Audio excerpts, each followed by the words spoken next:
Greetings, ladies and gentlemen. This is Ryan with Adventures in Wine with another wine review from the amateurs. And this review, we're going to talk about the 2014 vintage, the 12th blend. And it's from Eye of the Needle, Woodinville, Washington. And it's a blend red wine from Columbia Valley. So when I opened it, it had a little different note, smell-wise. When I poured it, the coloring was a little lighter from what I've seen in the past. I'm usually a red drinker. I am not an expert, but I just am noticing the subtleties of the differences within the wines because being in direct cellars, it gives me the opportunity to test out a lot of different wines, and that is cool. That is expanding my knowledge, my palate, and primarily why I'm in this thing. So after taking a sip of it, it's something that I can't put my finger on.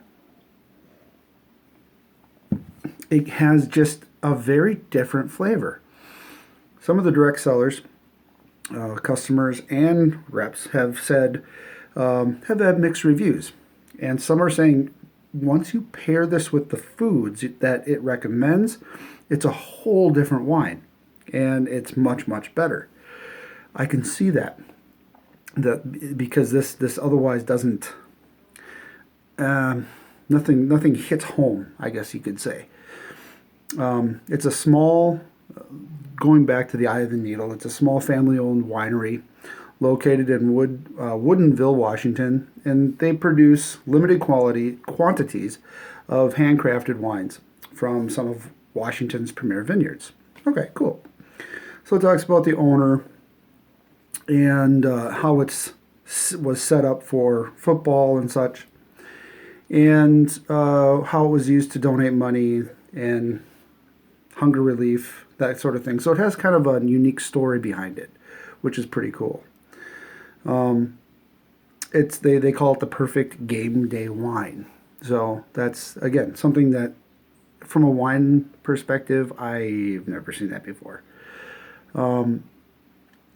So it's a medium-bodied red blend consisting of a few different types of Washington Walla Walla Valley type grapes, and they're really putting this off as a sports wine. Can't really say one way or the other, but it does have a very unique taste. I have been drinking red wines since I've been drinking, and I don't know, I've never tasted anything like it. I've tried a lot of red wines, and this one is definitely unique to my palate. So again, these are the types of things you get with direct sellers. These are the types of experiences we share together with Adventures in Wine. So if you haven't tried it yet, Adventure.wine, give it a go. Become a customer. Try it with your friends.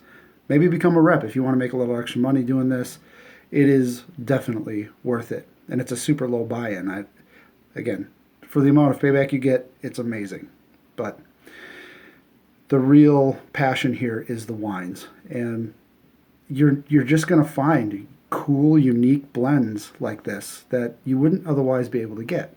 So this one, I don't even have a rating system yet for these because I don't really know what I'm doing yet. So all I'm doing is going by taste, color, presentation, how it smells, and winging it after that. I don't know how else to put it. But very, very unique wine. I'll do another review once I pair it with the recommended foods. But until then, this wine would be, I don't know, it's not strong enough for me. It doesn't have a lot of flavor that I'm used to tasting on the back ends, the tannins. It just doesn't hit home, I guess you could say. But I'm anxious to try it with other wines. It's not a bad wine. It's just different. So it was an enjoyable adventure. So see you in the next video. I'll post when it's done.